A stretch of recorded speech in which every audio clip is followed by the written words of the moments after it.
पश्चिम बंगाल किया। जब से कुछ देर पहले पश्चिम बंगाल के कूच बिहार में गृह मंत्री अमित शाह ने परिवर्तन यात्रा को हरी झंडी दिखाई। ये फेज 4 है परिवर्तन यात्रा का, बीजेपी का, जो बंगाल में चल रहा है। जिसके बाद अमित शाह ने वहां ममता बनर्जी पर जमकर हमला बोला। उन्होंने आरोप लगाया कि ममता को जय श्री राम का नारा लगाना गुनाह लगता है। अमित शाह ने दावा किया कि चुनाव के आखिर तक ममता बनर्जी भी जय श्री राम बोलेंगी। अमित शाह यहीं नहीं रुके, उन्होंने भ्रष्टाचार के मुद्दे पर ममता सरकार को घेरा और दावा किया कि बंगाल में परिवर्तन होगा और बीजेपी की सरकार बनेगी। ये बंगाल के अंदर माहौल ऐसा कर दिया कि जय श्री राम बोलना माने गुनाह है। अरे बनता दीदी, बंगाल में जय श्री राम नहीं बोलना जाएगा तो कहां पाकिस्तान में बोला जाएगा क्या? मुझे बताओ भाइयों, बताओ बहनों, जय श्री राम बोलना चाहिए या नहीं बोलना चाहिए? बोलना चाहिए या नहीं बोलना चाहिए? तो मेरे साथ दोनों हाथ उठाइए और गगनभेदी नारा लगाइए, जय श्री राम, जय श्री राम, जय जय श्री राम। अभी ममता दीदी को इससे अपना अपमान लगता है। क्यों ममता दीदी, आपको क्यों अपमान? बनाई जाएगी और सीएपीएफ के ट्रेनिंग सेंटर का, पूर्वी क्षेत्र के ट्रेनिंग सेंटर का नाम महान सेनापति चिला रॉय के साथ जोड़कर हम रखेंगे। इससे उत्तरी बंगाल की कौच राजवंशी संस्कृति का पूरे देश भर के अंदर प्रसार होगा, प्रचार होगा और फिर से एक बार पूरा उत्तर बंगाल गौरव के साथ जीकर सोनार बांग्ला का हिस्सा बनेगा। और मुझे भरोसा है, चलो चलो पलटाई के नारे को बंगाल की जनता स्वीकारेगी, उसका सम्मान करेगी और पूर्ण बहुमत की भारतीय जनता पार्टी की सरकार बनाएगी। धन्यवाद।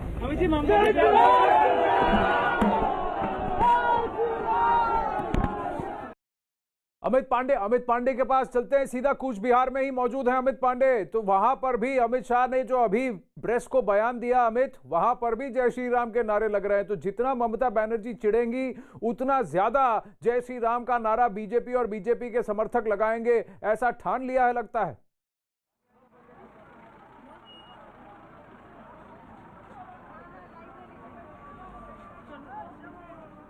अमित, आपको मेरी आवाज आ रही है? आनंद बोल रहा हूं, आप लाइव हैं कूच बिहार से। अगर आपको मेरी आवाज आ रही है तो बताइए कि वहां आज कूच बिहार में, नॉर्थ बंगाल, उत्तर बंगाल में अमित शाह के साथ साथ हुंकार भरी गई और यह भी कहा गया कि जितना आप चिढ़ेंगे, जितना आपको तकलीफ होगी, उतना हम बोलेंगे जय श्री राम।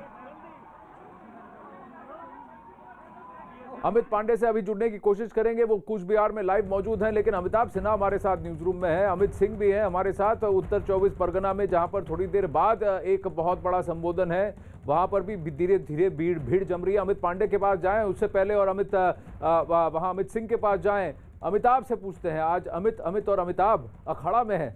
अमिताभ बताइए, आज आपके पास तीन अमित है, अमित और अमिताभ आनंद, ये भी अजूबा ही है, और अमित शाह भी हैं। तो आपके पास 4 अमित हैं और एक अमित के बारे में तीनों अमित को बताना है। तो मैं शुरू करता हूं। 2 ही चीज साफ कर दी है अमित शाह ने कि परिवर्तन की लहर बहनी है और एक हवा जो उन्होंने बनाई है लगातार बंगाल जाकर, उस हवा को वो बरकरार रखेंगे। और ये कुछ बिहार का दौरा इस नॉर्दर्न बंगाल के इलाके के लिए बहुत महत्वपूर्ण है। इस इलाके में ममता बनर्जी कई बार पहले भी आते जाते रही हैं, उन्होंने परिवर्तन यात्रा की शुरुआत कर दी है इस इलाके में। और यहाँ पर भी तृणमूल का जो आतंक है वो शायद बीजेपी के कार्यकर्ता बहुत बखूबी बयान करते हैं। तो 2 ही चीज़ों पर उन्होंने फोकस रखा है, ये साफ है इस इलाके में कि मोदी के विकास और ममता के विनाश में आपको चुनना है, जनता को चुनना है। और वोट देने से अगर ममता बनर्जी की सरकार रोकती है, टीएमसी के गुंडे रोकते हैं, तो बीजेपी उससे दबने वाली नहीं है। चाहे उसके बाद पूजा की बात कर रहे हैं, तो तमाम चीजें जो मिल गई हैं,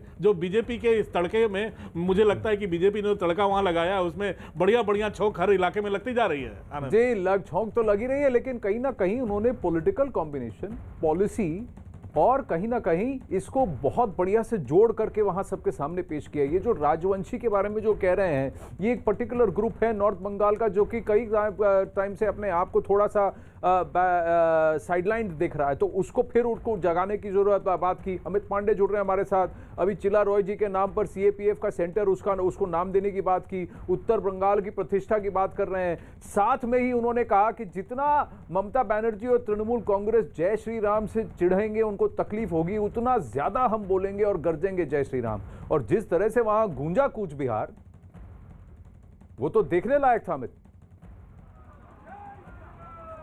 जी बिल्कुल, जैसे कि आपने कहा राजवंशी समुदाय का जिक्र किया, राजवंशी समुदाय से जुड़ा ये मदन मोहन मंदिर है और यहीं पर गृह मंत्री अमित शाह ने कुछ समय यहाँ पर अपना बिताया और दर्शन किया। मदन मोहन मंदिर ये बहुत ही महत्वपूर्ण मंदिर है राजवंशी समुदाय के लिए। एक और बहुत अहम घोषणा गृह मंत्री ने की, पैरामिलिट्री फोर्स यानी कि अर्धसैनिक बलों में जो इनसे जुड़ी सेना फोर्स थी, उसके नाम पर एक अलग बटालियन होगी, कांतपुर सेना। तो ये एक बहुत महत्वपूर्ण घोषणा की। इसके अलावा कई और योजनाओं की भी यहाँ पर बात की। और इसी मंदिर में आनंद, अगर आप देखेंगे कि जो कूच बिहार के जो राजघराना था उसकी शैली में बनाया गया मंदिर, यहाँ पर गृह मंत्री अमित शाह ने करीब 10 मिनट अपना बिताया और अपने भाषण में करीब 6 से 7 बार राजवंशी समुदाय के लोगों का जिक्र किया। खास तौर पर ये संदेश देने की कोशिश की है कि यहाँ के लोगों से वो जुड़े हुए हैं। एक तरफ उनका जिक्र किया, दूसरी ओर कुछ घोषणाएं भी की। तो जो उत्तर बंगाल जो गढ़ माना जाता है बीजेपी का 2019 के बाद से कमोवेश उसी कोशिश के साथ पूरे दम से यहाँ पर गृह मंत्री अमित शाह आए हैं और कार्यकर्ताओं में और यहाँ की जनता में जोश भरने का प्रयास किया है। जी, और बहुत बड़ा कंसिडरेशन है, पॉलिटिकल कंसिडरेशन है। तो मैंने कहा कि पॉलिसी पर तो बात की, पॉलिटिक्स भी बात की, और सबसे बड़ी बात ये कहा कि आपको जय श्री राम से तकलीफ क्यों है। और आज ही के दिन वहां घटना भी घटी है बंगाल में, जहां पर किसी एक व्यक्ति को, उस पर हम बताएंगे अखाड़ा में, लेकिन मैं जल्दी से जरा अमित सिंह के पास जाना चाहता हूं। अमित शाह पर अमित पांडे, अमित आप तो बोल चुके हैं, अब अमित सिंह आप बताइए कि उत्तर 24 परगना पर क्या वहां पर माहौल है। जी हाँ, बिल्कुल, मथुआ समाज का गढ़ माना जाता है जहाँ पर मैं इस वक्त ठाकुर नगर, ठाकुर बाड़ी, और यहाँ पर अमित शाह पहुँचने वाले हैं। 4 बजे के आसपास यहाँ पर पहुँचेंगे। मैं सबसे पहले आनंद आपको यहाँ पर तस्वीरें दिखा देता हूँ। देखिए ये तस्वीरें, 4 बजे यहाँ पर अमित शाह पहुँचेंगे, लेकिन ये तस्वीरें देखिए, ये सभी मथुआ समाज के लोग हैं। और मथुआ समाज का प्रभाव बंगाल की राजनीति पर आप इसी से समझ लीजिए कि 294 कुल विधानसभा सीटें हैं, इनमें से 70 विधानसभा सीटों पर मथुआ समाज का प्रभाव पड़ता है। और ये पहले मथुआ समाज कांग्रेस के साथ जुड़े हुए थे, उसके बाद ये टीएमसी के साथ जुड़े और अब इसी में सेंधमारी करने की कोशिश है बीजेपी को। और इसी वजह से अमित शाह जो है यहाँ पर पहुंचने वाला, और जिस तरीके से राजवंशी संस्कृति को लेकर 500 करोड़ रुपए का ऐलान कूच बिहार में किया है, ठीक ऐसा ही कुछ बड़ा ऐलान यहाँ भी करने वाले हैं। एक तस्वीर में आपको दिखा देना चाहता हूँ, ये वो मंच है जिस पर अमित शाह बैठने वाले हैं। और मंच के सबसे शुरुआत में आप देख सकते हैं एक कर्टन, एक पर्दा लगा हुआ है, इसी पर्दे से उद्घाटन करेंगे। अंदर कुछ बना हुआ है मंदिर नुमा, बताया ये जा रहा है कि मथुआ समाज के लिए यहाँ पर वो कुछ घोषणाएं करने वाले हैं। अब देखना होगा कि जब वो मथुआ समाज के लिए घोषणाएं करते हैं तो क्या कुछ कहते हैं। और जब यहाँ पर मथुआ समाज के लोगों से मेरी बातचीत होती है तो उनका साफ साफ ये कहना है कि वो कई दशक पहले बांग्लादेश से पश्चिम बंगाल आ चुके थे, लेकिन 1971 के बाद ऐसे कुछ परिवार हैं जो यहाँ पर जो आए हुए हैं, अभी तक उनका राशन कार्ड नहीं मिला हुआ है। उन्हें कोरोना वायरस काल में, उन्हें कोरोना महामारी काल में बहुत ज्यादा दिक्कतें हुई हैं। और वहीं उनके सामने कुछ और भी ऐसे लोग हैं जो आए हैं और उनका राशन कार्ड बन गया, वोटर आईडी कार्ड। तो ये एक बड़ा मुद्दा है, घुसपैठ का एक बड़ा मुद्दा है, जिसको मथुआ समुदाय के जो नेता है वो लगातार उठाते रहे हैं। और शायद इस घुसपैठ के मुद्दे पर आज इसी से उन्होंने जब कूच बिहार में भी अपने भाषण की शुरुआत घुसपैठ से की थी। मथुआ समाज बहुत क्रिटिकल है और मथुआ समाज की जो पीठाधीश थी, उनके जो पुत्र हैं वो बीजेपी में अभी एमपी हैं। तो ये बहुत बड़ा कॉम्बिनेशन है, राजवंशी समुदाय कूच बिहार में, मथुआ समाज वहाँ उत्तर 24 परगना में। लेकिन इससे पहले कि आशिका के पास जाएं, आशिका कोलकाता से जुड़ रही है, वहाँ लेफ्ट ने हलचल मचाई हुई है। उससे पहले जरा हम आपको बता दें कि पश्चिम बंगाल में चुनाव से पहले जय श्री राम के नाम पर घमासान बहुत तेज हो रहा है। आशिका सिंह की ये रिपोर्ट है कि वहां हुगली में जय श्री राम का नारा लिखा मास्क बांटने पर बीजेपी और आरएसएस के 24 कार्यकर्ताओं को पुलिस ने हिरासत में ले लिया। हालांकि बाद में उन्हें छोड़ दिया गया। बताया गया कि हुगली में रेल पार्क इलाके में जय श्री राम लिखा मास्क बांटने का कार्यक्रम था, लेकिन वहां पर भारी संख्या में पुलिस की तैनाती होने की वजह से कार्यकर्ता विवेकानंद स्कूल के पास पहुंचे और वहां मास्क बांटने लगे। तभी वहां पहुंची पुलिस ने उन्हें रोका और 24 लोगों को हिरासत में ले लिया। पुलिस ने बीजेपी और आरएसएस के कार्यकर्ताओं को बिना इजाजत भीड़ जमा करने के आरोप में हिरासत में लिया, जिनमें कई महिलाएं भी शामिल थीं। इससे पहले 7 फरवरी को भी जय श्री राम लिखा हुआ मास्क बांटने पर बहुत विवाद हुआ था। अब वहीं बंगाल के बीजेपी के प्रभारी कैलाश विजयवर्गीय ने इस घटना पर ममता बनर्जी को घेरा और ट्वीट करके लिखा। देखिए, ट्वीट में लिखा, ममता जी की दमनकारी नीति के खिलाफ शेरदिल कार्यकर्ताओं का आंदोलन, राम नाम के मास्क बांटना भी अब अपराध है। अब बीजेपी नेता संबित पात्रा ने ममता बनर्जी पर हमला बोला है। उन्होंने ट्वीट में लिखा, क्या ममता जी के बंगाल में अब जय श्री राम बोलने पर गिरफ्तारी होगी? आशिका सिंह हमारे साथ जुड़ रही है। तो एक तरफ बीजेपी का जय श्री राम का नारा गूंजता जा रहा है और दूसरी तरफ लेफ्ट भी अब थोड़ा उग्र हो रही है। बिल्कुल, राम और उसके बाद अब वाम, यहाँ की तस्वीरें दिखाते हुए मैं आपसे बात करूंगी। आनंद, ये कोलकाता का धर्मतल्ला है जिसे बिल्कुल फोर्टिफाई कर दिया है कोलकाता पुलिस ने। अब से थोड़ी देर में लेफ्ट स्टूडेंट विंग जो है यहाँ पर आएगा, उसको रोकने के लिए पुलिस की व्यवस्था देखिए। ये जो फेंसिंग है, एक तरफ बांस की फेंसिंग लगाई गई है, उसके बाद ये एल्यूमिनियम के बड़े बड़े बैरिकेड लगाए गए हैं।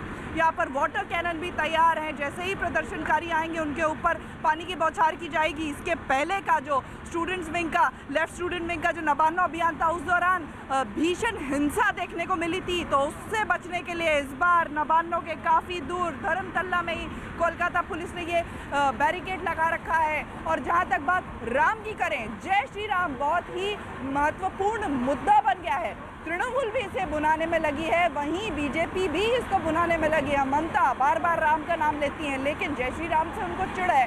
संकेत साफ है कि राम से परहेज नहीं है, लेकिन जय श्री राम से उन्हें परहेज है। आनंद, देखिए, जिस वाम को ममता बनर्जी ने पलटा, आप कहीं राम की वजह से उन्हें शिकस्त ना खानी पड़े। अमिताभ, ये राम और वाम के बीच में तृणमूल कांग्रेस और ममता बनर्जी फंसे हुए हैं। देखिए, इतना तो साफ है कि दुर्गा पूजा में पिछले साल पंडाल बैठाने के लिए भी कोर्ट जाना पड़ा था। जय श्री राम के नारे लगाने पर अगर पुलिस पकड़ रही है, अगर इस तरह की बातें कर रही है, तो ममता बनर्जी जितना विरोध करेंगी, मुझे लगता है उतना ही हो सकता है कि जनता उतनी ही ज़्यादा बीजेपी की तरफ झुकती जाए। और ये तो साफ है कि ये बीजेपी की पिच है, बीजेपी का मैदान है। अगर इस पिच पर अगर ममता इसी टर्फ पर आकर बाउंसर भी मारने लगे तो अल्टीमेटली पिच तो बीजेपी की होगी। आनंद, और धीरे धीरे रास्ता साफ होता चला जाएगा इससे।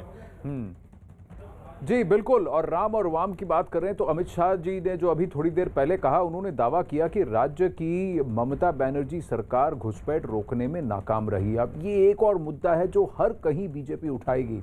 अब देखा हमने कुछ बिहार में, अब उत्तर 24 परगना में भी ये बात उठने वाली है। अमित शाह ने कहा कि ये परिवर्तन यात्रा घुसपैठ रोकने की यात्रा है। घुसपैठ से आप लोग परेशान हो या नहीं हो, भाई बताओ जरा, हो या नहीं हो? आप मानते हो कि ममता दीदी घुसपैठ रोक सकती है? रोक सकती है? ये घुसपैठ रोकने के लिए परिवर्तन यात्रा है। आप एक बार परिवर्तन करिए, भारतीय जनता पार्टी की सरकार बनाइए। मैं आपको कहता हूं, आदमी तो क्या, परिंदा भी घुस नहीं पाएगा। इस प्रकार का बंगाल हम बना। आशिका सिंह के पास जाते हैं, क्योंकि घुसपैठ का उन्होंने नजारा किया, उन्होंने आंखों देखी, हमारे सामने रखी भी। आप मुर्शिदाबाद गई थी, उन इलाकों में गई थी जहां पर एनआईए ने कुछ अरेस्ट किए थे, और वहां इन्फिल्ट्रेशन यानी घुसपैठ एक बहुत बड़ा मुद्दा है बंगाल में। बिल्कुल, बीजेपी का जो आरोप है आनंद, वो ये है कि जो सीमावर्ती इलाके हैं वहाँ पर अचानक से वोटरों की संख्या में बहुत ज़्यादा बढ़त आई है। डेटा भी हमारे पास रहा है, वो भी हमने दिखाया है कि किस ज़िले में कितना परसेंट, कहीं कहीं पर तो करीब 11, 12, 13% तक जो है वोटरों की संख्या में वृद्धि आई है। बीजेपी ने इसकी शिकायत जो है इलेक्शन कमीशन से भी की है, लेकिन उसके बाद अब इस पर कदम क्या उठाया जाता है ये देखने की बात है। राजनीति इसको लेकर के हो रही है। टीएमसी का आरोप है कि बीजेपी वो जो है अपनी ज़मीन नहीं तलाश पा रही है, इसलिए बार बार ये बांग्लादेशी और मुस्लिम वोटर्स का मुद्दा उठा रही है। तो फिलहाल इसको लेकर के जो सीमावर्ती इलाके हैं वहां पर हालात चौंकाने वाले जरूर हैं। जी, और बीएसएफ पर भी तृणमूल कांग्रेस ने टिप्पणी की थी कि सेंटर बीएसएफ का गलत इस्तेमाल कर रही है। लेकिन अमित सिंह, ये घुसपैठ का मुद्दा आपने कहा अभी उत्तर 24 परगना में भी उठेगा। जी हाँ, बिल्कुल आनंद, यहाँ पर भी उठेगा क्योंकि ये मथुआ समाज का गढ़ है और कई दशक पहले मथुआ समाज के जो लोग हैं वो यहाँ पर पश्चिम बंगाल पहुंच आए थे और इनका साफ साफ ये कहना है कि 1971 के बाद उन्हें उनके मथुआ समाज के कई ऐसे लोग हैं जिनको अभी तक राशन कार्ड उनका नहीं बना है। उनको जो ये कोरोना काल में, कोरोना महामारी काल में जो दिक्कतें आई हैं उससे अभी तक वो उबर नहीं पाए हैं और केंद्र सरकार की तरफ से जो उनको मदद मिलनी चाहिए थी उस तरीके से मदद स्टेट उसमें सबसे बड़ा मुद्दा ये है, उसमें सबसे बड़ा मुद्दा ये है अमिताभ कि सीएए जो है उसके रूल्स और अमेंडमेंट्स अभी तक इंप्लीमेंटेशन तो जुलाई में होगा। तो कहीं ना कहीं ये वादा होगा क्या कि बंगाल में अगर सरकार बनेगी तो सीएए का इंप्लीमेंटेशन हो जाएगा, और ऐसा कि जो भारत में शरण लेने के लिए आए उनका राशन नहीं बना, राशन कार्ड नहीं बना, लेकिन जो घुसपैठ कर आए हैं, गलत तरीके से इलीगली घुसे हैं, उनके वोटर आईडी कार्ड बन चुके हैं, यही राशन कार्ड बन चुके हैं। इसी घुसपैठियों की बात तो बीजेपी लगातार कर रही है। असम में इन्हीं घुसपैठियों के खिलाफ लगातार आवाजें उठाकर बीजेपी वहां भी सत्ता में आई थी। सीए के खिलाफ भले नेता भी खुलकर नहीं बोल रहे हो, लेकिन जनता के बीच ये संदेश लगातार जा रहा है कि सीए को लेकर सरकार काफी सतर्क है। तो सरकार ऐसा नहीं है कि संदेश नहीं दे रही है, और घुसपैठिया एक बहुत बड़ा मुद्दा है, रोहिंग्या एक बहुत बड़ा मुद्दा है। तो आनंद, मुझे लगता है आने वाले दिनों में घुसपैठिया एक बहुत बड़ा मुद्दा होगा। बिल्कुल बिल्कुल, देखते हैं अमित शाह उत्तर 24 परगना में क्या कहते हैं। अखाड़ा में समय हो चुका है, मुद्दा बिल्कुल गर्म है। बने रहिए हमारे साथ, खबरों का सिलसिला जारी रहेगा। मैं आपसे विदा लेता हूं, नमस्ते।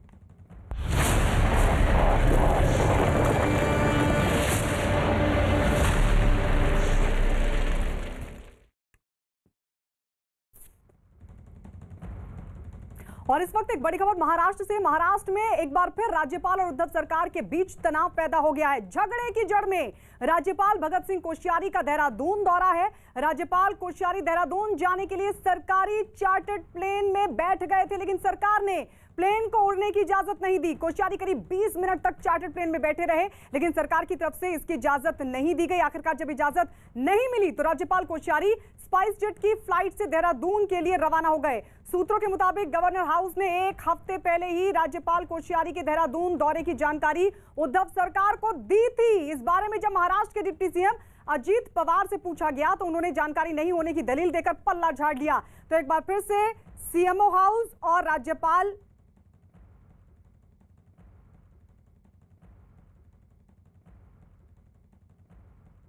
ये बहुत ही गलत बात हुई है, क्योंकि केवल वो व्यक्ति नहीं है, महाराष्ट्र के वो राज्यपाल है। जानबूझकर परमिशन नहीं दी गई और वो फ्लाइट में बैठने के बाद उनको बताया गया कि हमने परमिशन नहीं मिली है और उनको फ्लाइट से उतारा गया। इतनी इगोइस्टिक सरकार मैंने इससे पहले कभी नहीं देखी। केवल ईगो की खातिर ये काम चल रहा है और मैं सरकार को बताना चाहता हूँ ये उनकी प्राइवेट प्रॉपर्टी थोड़ी है, ये कोई प्राइवेट प्रॉपर्टी है क्या? अभिषेक पांडे हमारे सहयोगी इस वक्त हमारे साथ लाइव जुड़ चुके हैं। अभिषेक, ऐसा क्यों हुआ? जब पहले से ही जानकारी देहरादून दौरे की राज्यपाल को की दे दी गई थी तो फिर आखिर सरकार ने फ्लाइट को उड़ने क्यों नहीं दिया? देखिए, बिल्कुल एक कहीं ना कहीं एक राजनीतिक दबाव के चलते ये सारी चीज़ें हुई हैं, और ख़ास करके राज्यपाल और सीएमओ के भीतर पिछले कुछ दिनों से काफ़ी तनातनी है। और 12 एमएलसी के जो नाम गए थे सीएमओ ऑफिस की तरफ से, उसको भी राज्यपाल ने हरी झंडी नहीं दी, और सीएमओ ऑफिस की तरफ से बताया गया कि राज्यपाल का ये निजी दौरा था और निजी दौरे के कारण हम आधिकारिक तौर पर कोई ऑफिशियल एयरक्राफ्ट नहीं दे सकते हैं, जो आधिकारिक तौर पर सीएमओ की तरफ से पुष्टि की गई है। हालांकि इसमें सबसे बड़ी बात यह है कि पिछले कुछ दिनों से जो राज्यपाल और सीएमओ ऑफिस के भीतर जो तनाव है, उस तनाव को बेहद अहम माना जा रहा है, क्योंकि जिस तरीके से महाराष्ट्र के ही सीनियर कैबिनेट मंत्री और एनसीपी के बहुत सीनियर नेता छगन भुजबल ने न्यूज़ 18 से बात करते हुए साफ कहा कि कहीं ना कहीं सीएमओ ऑफिस और राज्यपाल के बीच पिछले कुछ दिनों में तनाव काफ़ी ज़्यादा बढ़ गया है और काफ़ी दूरियां बढ़ गई हैं। एक सरकार चलाने के लिए राज्यपाल को भी 2 कदम पीछे हटना चाहिए और सीएमओ ऑफिस को भी 2 कदम पीछे हटना चाहिए और आपस में तालमेल करना चाहिए। यानी स्थिति इस समय राज्यपाल, राजभवन और सीएमओ ऑफिस के भीतर एकदम तनावपूर्ण हो गई है, और खास करके इस दौरे के दौरान एयरक्राफ्ट ना देना कहीं न कहीं एक बेहद अहम मुद्दा माना जा रहा है। सुन लेते हैं छगन भुजबल ने क्या कहा। उन्होंने राज्यपाल और सरकार के बीच बढ़ रही दूरियों को गलत बताया और विवाद खत्म करने पर जोर दिया। हमारे साथ छगन भुजबल हैं। सर, जिस तरीके से सीएमओ ऑफिस ने मंजूरी नहीं दी राज्यपाल को यात्रा करने के लिए, उसको कैसे देखते हैं? मुझे क्या हुआ उसका मुझे कुछ पता नहीं है, मगर मैं इतना ही कहूँगा, कुछ दिनों से राज्यपाल भवन और सीएमओ ऑफिस इसमें काफ़ी दूरी होती जा रही है। मिसअंडरस्टैंडिंग एक दूसरे के दिलों में है, वो अंतर जो है कम करने की आवश्यकता है। वहाँ से भी जो है सहकार होना चाहिए, यहाँ से भी सहकार होना चाहिए। दोनों तरफ से जो है नज़दीक आने की आवश्यकता मैं समझता हूँ। सर मैं एक आखिरी सवाल यह है कि क्या सरकार और सीएमओ ऑफिस हो या सरकार हो और राज्यपाल भवन, दोनों को एक दूसरे के साथ मिलकर काम करना ज़्यादा बेहतर कामकाज? बिल्कुल, राज्यपाल महोदय को भी चाहिए कि गवर्नमेंट आपका है, गवर्नमेंट के जो भी चीफ मिनिस्टर है या मंत्रिमंडल है, उनका क्या कहना है उसको नज़रअंदाज नहीं करना चाहिए। तो छगन भुजबल अभिषेक कह रहे हैं कि गलत है ये दूरियां दोनों के बीच, लेकिन विवाद को खत्म करना चाहिए। लेकिन ये विवाद खत्म होगा कैसे? राज्यपाल ने कुछ कहा है क्या? क्योंकि आप बता रहे हैं कि उधर ये दलील दी जा रही है कि ये तो निजी दौरा था, तो फिर राज्यपाल की तरफ से जानकारी क्यों दी गई सरकार को कि उनका ये दौरा है? देखिए, ये महत्वपूर्ण चीज़ है कि राज्यपाल की तरफ से एक हफ्ते पहले सीएमओ ऑफिस को इस बारे में, इस दौरे के बारे में अवगत कराया गया था और उनसे प्राइवेट चार्टर मांगे गए थे। यानी कहीं न कहीं राज्यपाल या उनके अधिकारियों को ये पता है कि अगर प्राइवेट दौरा है तो उनका इस्तेमाल नहीं किया जा सकता। यानी साफ है कि राज्यपाल और उनके अधिकारियों को इस बारे में सारी चीज़ें पता है कि नियम क्या है।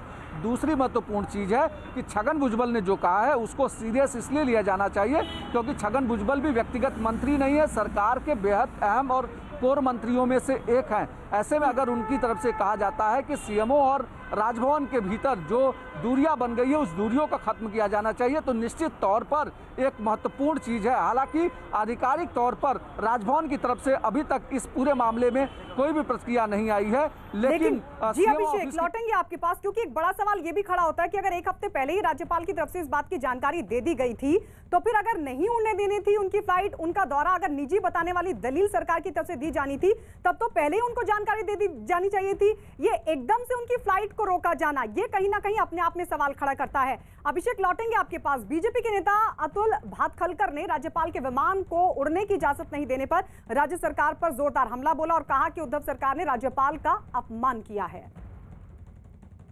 घटनात्मक पद पर बैठे हुए माननीय राज्यपाल जी को राज्य सरकार के हवाई जहाज से नीचे उतारकर उनका अपमान करने का जो काम ठाकरे सरकार ने किया है, इस प्रकार के द्वेषमूलक निर्णय के लिए ही ठाकरे सरकार हमेशा जनता को याद रहेगी और ठाकरे सरकार के इतिहास में ये सबसे नीचतम स्तर उन्होंने आज पार किया है।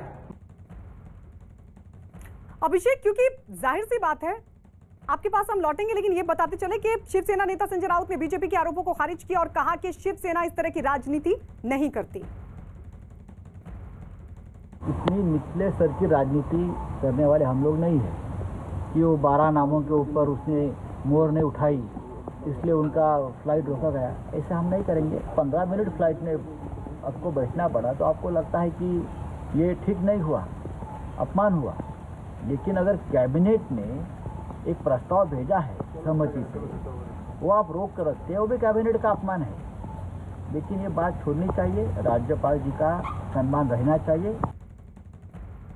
अभिषेक, तो क्या बदले की राजनीति कर रही है कि सत्तारूढ़ शिवसेना? क्योंकि संजय राउत कह रहे हैं कि आपने प्रस्ताव रोक कर रखा हुआ और अगर 15 मिनट फ्लाइट के अंदर राज्यपाल को बैठना पड़ता है तो उसमें दिक्कत होती है, तो क्या ये बदले की राजनीति थी? बिल्कुल तौर पर, क्योंकि संजय राउत का जो बयान है वो ठीक इस बात को दर्शाता है जो छगन भुजबल की तरफ से कहा गया है। यानी साफ है कि कहीं न कहीं शिवसेना वर्सेस राजभवन जो हुआ है, सरकार वर्सेस राजभवन जो हुआ है, खास करके 12 एमएलसी के जो प्रस्ताव कैबिनेट में मंजूर करके भेजे गए राजभवन की तरफ भेजे गए और राज्यपाल से कहा गया कि इन 12 नामों को मंजूरी दे दी जाए। राज्यपाल की तरफ से ये कहा गया कि इन 12 नामों में मैक्सिमम नाम ऐसे हैं जो कहीं ना कहीं जो क्राइटेरिया है जिनके तहत उनको चुना जाना है, उनको मनोनीत करना है, उन क्राइटेरिया में वो बैठते नहीं है, इसलिए उन्होंने अभी तक उस फाइल पर सिग्नेचर नहीं किया।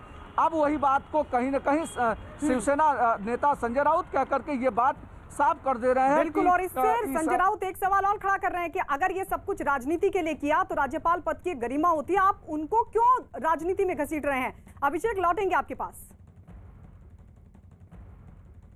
तो महाराष्ट्र में ये नया विवाद और इस सब के बीच एक और अहम खबर आपको बता दें, रक्षा मंत्री राजनाथ सिंह ने एलएसी पर जारी विवाद पर चीन पर बड़ा हमला बोला। उन्होंने राज्यसभा में दिए बयान में साफ कर दिया कि भारत अपनी 1 इंच जमीन भी किसी को नहीं लेने देगा। उन्होंने एलएसी पर भारत की स्थिति मजबूत होने का दावा किया और बताया कि दोनों देशों के बीच हुए समझौते के तहत सेनाएं एलएसी के आसपास विवाद वाले इलाकों से पीछे हटेंगी। सभापति महोदय, बातचीत के लिए हमारी स्ट्रेटेजी तथा अप्रोच माननीय प्रधानमंत्री जी के इस दिशा निर्देश पर आधारित है कि हम अपनी 1 इंच जमीन भी किसी और को नहीं लेने देंगे। हमारे दृढ़ संकल्प का ही यह फल है कि हम समझौते की स्थिति पर पहुंच गए हैं। इन दिशा निर्देशों के दृष्टिगत सितंबर 2020 से लगातार मिलिट्री एंड डिप्लोमेटिक लेवल पर दोनों पक्षों में कई बार बातचीत हुई है कि इस डिसएंगेजमेंट का म्यूचुअली एक्सेप्टेबल तरीका निकाला जाए। रक्षा मंत्री ने कहा कि एलएसी पर तनाव के बाद दोनों देशों के संबंधों पर भी काफी असर पड़ा है। पिछले वर्ष से मिलिट्री एंड डिप्लोमेटिक लेवल पर चीन के साथ हमारा संबंध बना रहा है। इस बातचीत में हमने चीन को यह बताया है कि 3 सिद्धांतों के आधार पर हम इस समस्या का समाधान चाहते हैं। फर्स्ट, दोनों पक्षों द्वारा एलएसी को माना जाए और उसका आदर किया जाए। दूसरा, किसी भी पक्ष द्वारा यूनिलेटरली स्टेटस को बदलने का प्रयास न किया जाए। तीसरा, सभी समझौतों का दोनों पक्षों द्वारा पूर्ण रूप से पालन किया जाए। सभापति महोदय, फ्रिक्शन क्षेत्रों में डिसएंगेजमेंट के लिए भारत का यह मत है कि 2020 की फॉरवर्ड डिप्लॉयमेंट जो एक दूसरे के बहुत नजदीक हैं वे दूर हो जाएं और दोनों सेनाएं वापस अपनी अपनी स्थायी या मान्य चौकियों पर वापस लौट जाएं। राज्यसभा में रक्षा मंत्री ने बताया कि एलएसी के पास भारत की सेना ने हर चुनौती का बहादुरी के साथ मुकाबला किया, जिसकी वजह से भारत की स्थिति मजबूत बनी हुई है। पिछले वर्ष मैंने इस सदन को अवगत कराया था कि एलएसी के आसपास ईस्टर्न लद्दाख में कई फ्रिक्शन एरियाज बन गए हैं। चीन ने बड़ी संख्या में सेना एवं गोला बारूद आदि भी एलएसी के आसपास तथा उसके पीछे अपने क्षेत्रों में इकट्ठा कर लिया है। हमारे सशस्त्र सेनाओं द्वारा भी भारत की सुरक्षा की दृष्टि से एडिक्वेट तथा इफेक्टिव काउंटर डिप्लॉयमेंट भी किए गए हैं। मुझे यह बताते हुए सभापति महोदय गर्व महसूस हो रहा है कि भारतीय सेनाओं ने इन सभी चुनौतियों का डटकर सामना किया है सभापति महोदय, तथा अपने शौर्य एवं बहादुरी का परिचय पेंगांग त्सो के साउथ एवं नॉर्थ बैंक पर दिया है। सामरिक दृष्टि से महत्वपूर्ण कई क्षेत्रों को चिन्हित कर हमारी सेनाएं कई पहाड़ियों के ऊपर तथा हमारे दृष्टिकोण से उपयुक्त अन्य क्षेत्रों पर भी मौजूद हैं। भारतीय सेनाएं अत्यंत बहादुरी से लद्दाख की ऊंची दुर्गम पहाड़ियों तथा कई मीटर बर्फ के बीच में भी सीमाओं की रक्षा करते हुए अडिग हैं और इसी कारण हमारा एज बना हुआ है सभापति महोदय। और इस वक्त संदीप बोल हमारे साथ लाइव जुड़ रहे हैं। संदीप, सुरक्षा की दृष्टि से और सामरिक दृष्टि दोनों ही दृष्टि से ये कितनी बड़ी जीत भारत के लिए समझौता? ये बहुत बड़ी जीत है भारत के लिए और ख़ास बात यह है कि चीन जो कि अब तक ये मानने को तैयार नहीं था कि वो उस इलाकों में वापस जाएगा जहां पे कि अप्रैल में मौजूद था, यानी कि स्टेटस को, लेकिन अब भारत ने जिस तरीके से दबाव बनाया, चौतरफा दबाव के आगे चीन को मजबूरन जो है ये मानना पड़ा और अब वो ख़ास तौर पे पेंगोंग की तरफ जो स्टेटस को था उस स्थिति में जाने को तैयार हुआ है, राजी हुआ है। कल से डिसएंगेजमेंट का प्रोसेस शुरू भी हो चुका है। हालांकि कई और ऐसे फ्रिक्शन पॉइंट्स हैं जहां पे कि अभी बातचीत होना बाकी है, लेकिन ये एक शुरुआत है, एक बेहतरीन शुरुआत के तौर पर इसको हम लोग देख सकते हैं। लेकिन ये भी देखना होगा कि चीन जिस तरीके से उसका इतिहास रहा है, जिस तरीके से उसकी धोखे की जो आदत रही है, कहीं वो इस जगह दोबारा नहीं दोहराया जा सके, इसीलिए भारत ने भी पूरी तरीके से पुख्ता करके इन सब चीज़ों पर जो है आगे बढ़ी है। और यही वजह है कि खुद जब आज रक्षा मंत्री ने ये बयान जो है राज्यसभा में दिया, उस वक्त उन्होंने सीधे तौर पर चीन को ये भी चेता दिया कि जो 3 मांग जो उनकी रही है कि एक तो ये है कि LAC को मानना चाहिए, अकेले LAC का कोई भी बदलाव नहीं होगा और जितनी भी सहमति है उसको मानना पड़ेगा। तो ये 3 चीजें, ये 3 बातें कहकर रक्षा मंत्री ने चीन को मैसेज भी दे दिया है। रक्षा मंत्री राजनाथ सिंह ने और क्या कहा वो भी बता दें। उन्होंने कहा कि चीन के साथ चल रही बातचीत में ये सहमति बनी कि LAC के पास विवाद से पहले की स्थिति बहाल की जाएगी और दोनों देशों की सेनाएं पीछे हटेंगी। पैंगोंग लेक एरिया में चीन के साथ डिसएंगेजमेंट का जो समझौता हुआ है उसके अनुसार दोनों पक्ष फॉरवर्ड डिप्लॉयमेंट को phased, coordinated and verified manner में हटाएंगे। चीन अपनी सेना की टुकड़ियों को नॉर्थ बैंक में फिंगर 8 के पूरब की दिशा की तरफ रखेगा और इसी तरह भारत भी अपनी सेना की टुकड़ियों को फिंगर 3 के पास अपने परमानेंट बेस। बच्चे चाहें तो देश बदल दें, बच्चे चाहें तो नदी की धारा को मोड़ दें। ऐसे ही कुछ अद्भुत यंग जीनियस के साथ नेटवर्क 18 दिखा रहा है एक अनोखा शो, बायजूस यंग जीनियस। 13 फरवरी को शाम के 7 बजे न्यूज 18 इंडिया पर देखिए 3 जीनियस एक साथ, तीनों आज के आर्यभट्ट कहे जा रहे हैं। सिर्फ 11 साल का जयादित्य शेट्टी मुंबई में रहता है, लेकिन उसे जानती है पूरी दुनिया क्योंकि उसके नाम 2 वर्ल्ड रिकॉर्ड्स हैं।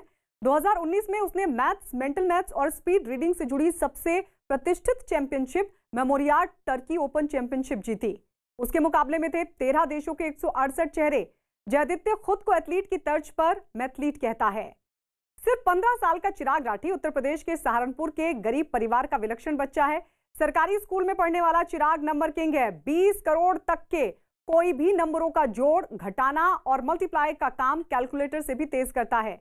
100 करोड़ तक के पहाड़े उसकी जुबान पर हैं। पलक झपकते ही स्क्वायर और स्क्वायर रूट, क्यूब और क्यूब रूट बता देता है। वहीं मुंबई की सिर्फ 10 साल की अवंतिका कांबली भी मैथ्स चैंपियन है। 6 डिजिट इम्परफेक्ट स्क्वायर रूट्स की किड्स कैटेगरी में दुनिया में दूसरे नंबर पर है। हाल ही में दुबई में मेंटल मैथमेटिक्स इंटरनेशनल चैंपियनशिप में उसने यंगेस्ट अचीवर्स अवार्ड जीता। अवंतिका आंखों पर पट्टी बांधकर 20 सेकंड से भी कम वक्त में रूबिक क्यूब की पहेली सुलझा चुकी है। मेंटल मैथ्स के तीनों गुरु एक साथ एक जगह होंगे और वो मंच होगा बायजूस यंग जीनियस का। 3 मैथ्स गुरुओं का हुनर देखिए 13 फरवरी शाम 7 बजे न्यूज 18 इंडिया पर। और इस वक्त एक बड़ी खबर उत्तराखंड की चमोली से। न्यूज 18 के दीपक की खबर है कि चमोली के रैणी गांव में एक बार फिर भगदड़ का माहौल। अचानक से ऊपर की तरफ पानी बढ़ने की खबर। काम रोक दिया गया है, फिलहाल लोगों को हटने के लिए कहा गया है, अलर्ट जारी कर दिया गया है। इस वक्त की बड़ी खबर, अचानक पानी आने की खबर आ रही है। तपोवन में काम को फिलहाल रोक दिया गया है और जानकारी के भगदड़ जैसा माहौल। तो ये इस वक्त की बड़ी खबर, तपोवन में हाई अलर्ट है। उत्तराखंड के चमोली से बड़ी खबर ये देखिए, क्योंकि जिस तरीके का सैलाब पिछले दिनों देखने को मिला उसके बाद से लगातार रेस्क्यू ऑपरेशन जारी है। लेकिन दीपक की खबर है, न्यूज 18 के दीपक की खबर है कि चमोली के रैणी गांव में एक बार फिर भगदड़ का माहौल। वो इसलिए क्योंकि अचानक से ऊपर की तरफ पानी बढ़ने की खबर है। काम को रोक दिया गया है, फिलहाल लोगों को हटने के लिए भी कहा गया है, अलर्ट जारी कर दिया गया है, क्योंकि ये रैणी गांव वही है जहां 7 फरवरी को जल प्रलय ने जमकर तबाही मचाई थी। 2 प्रोजेक्ट्स को तहस नहस कर दिया था और अभी भी तकरीबन 174 के करीब लोग हैं जिनको ढूंढने की कोशिश हो रही है। लेकिन इस सब के बीच जो बड़ी खबर आ रही है वो ये कि रैणी गांव में एक बार फिर से हाई अलर्ट जारी किया गया है। वो इसलिए क्योंकि अचानक से पानी के फ्लो में परिवर्तन, पानी के आगे बढ़ने की खबर आ रही है। पानी का जो फ्लो है वो अचानक से बढ़ रहा है और इसी के मद्देनजर काम को फिलहाल रोक दिया गया है। ये बड़ी जानकारी इस वक्त लोगों को कहा गया है कि वो हट जाएं उस जगह से। रैणी गांव में जमकर तबाही मचाई थी जल प्रलय ने। और इस बीच जो बड़ी खबर आ रही है वो ये कि रैणी गांव में अफरा तफरी इसलिए क्योंकि पानी के फ्लो में देखा जा रहा है परिवर्तन। अचानक पानी आने की खबर आ रही है और इसी वजह से अलर्ट जारी कर दिया गया। दीपक बिष्ट हमारे साथ जुड़ गए हैं ज्यादा जानकारी के साथ। दीपक, क्या हालात इस वक्त? देखिए गायत्री, मैं सबसे पहले उन शख्स को बोलूंगा जिनके पास फोन आया था। क्या फोन आया था आपको यहाँ पे? फोन आया था कि रैनी से पानी बढ़ रहा है, नदी किनारे से हट जाओ।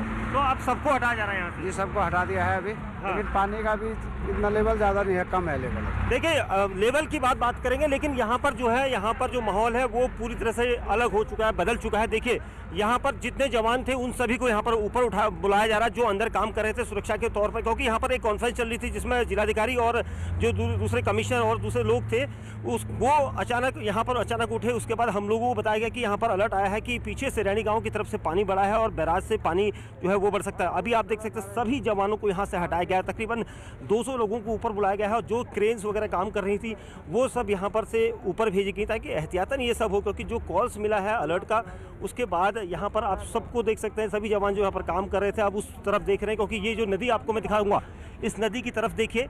ये नदी जिसका पानी बढ़ने की बात की जा रही है, इसका पानी धीरे धीरे बढ़ रहा है और पीछे से पानी बढ़ रहा है। इसको लेकर यहाँ पर एहतियातन सबको हटाया जा रहा है। आप देख सकते हैं, मैं दिखाऊंगा। कमल देव इधर को आइए, एक बार पब्लिक की तरफ आइए।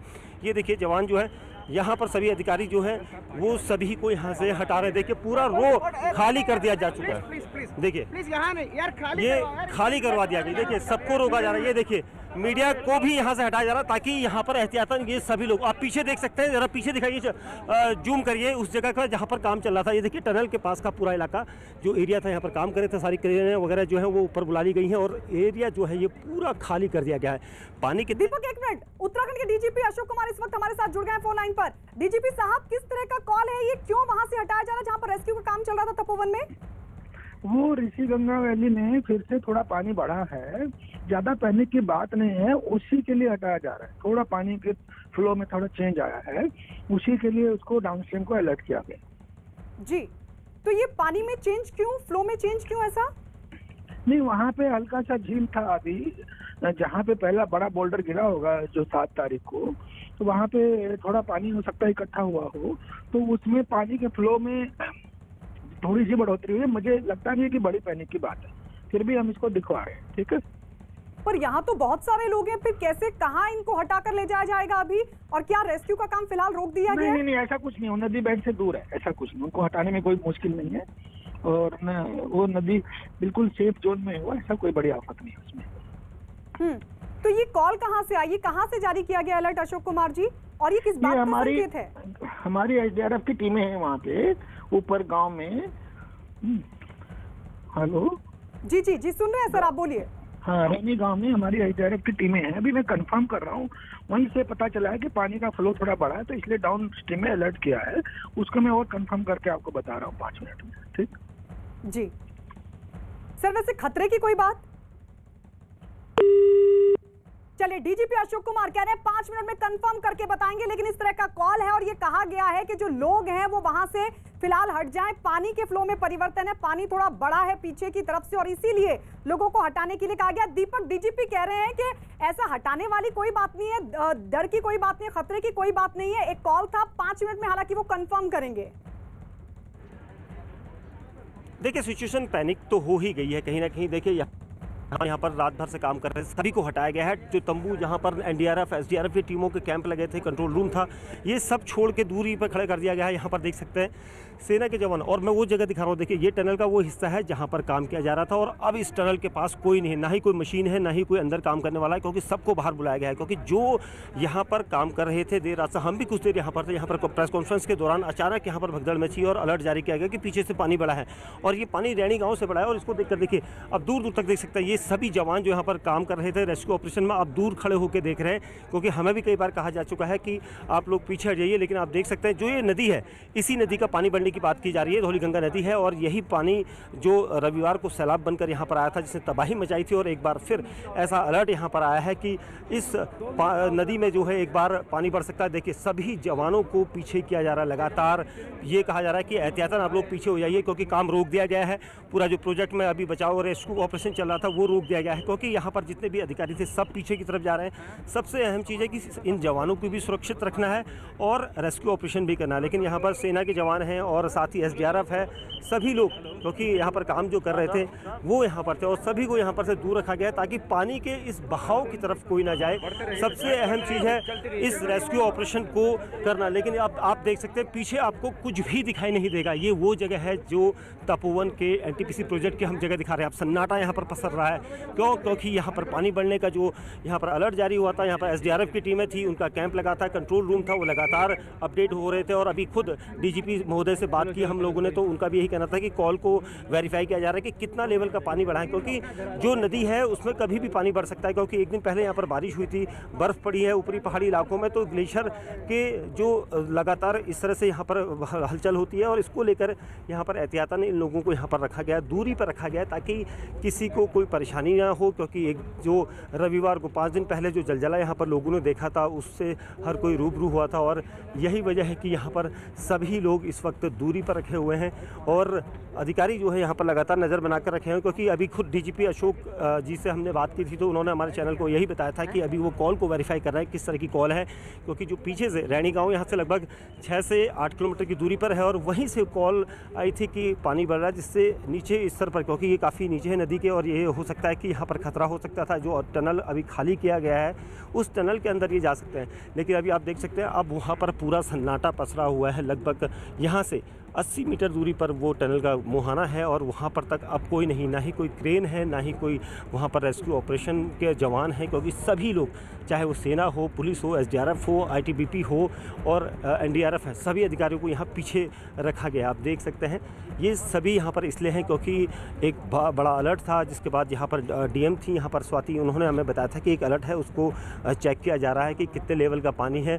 और इसी वजह से अभी लेवल जब तक पता नहीं चल पाता तब तक सभी को एहतियातन ऊपर रखा गया है, ऊपर बुलाया गया है, जो ऊंचाई है उसकी तरफ भागने के लिए कहा गया है।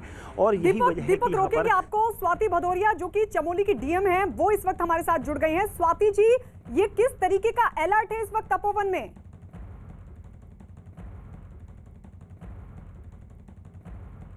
कंफ्यूजन बहुत ज्यादा हो रहा है मैम, सभी लोग। It is just a call.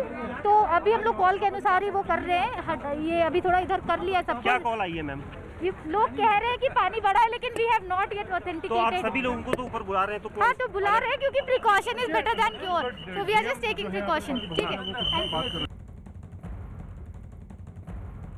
दीपक, ये चमोली की डीएम कह रहे हैं कि प्रिकॉशन के लिए ऐसा कहा गया है।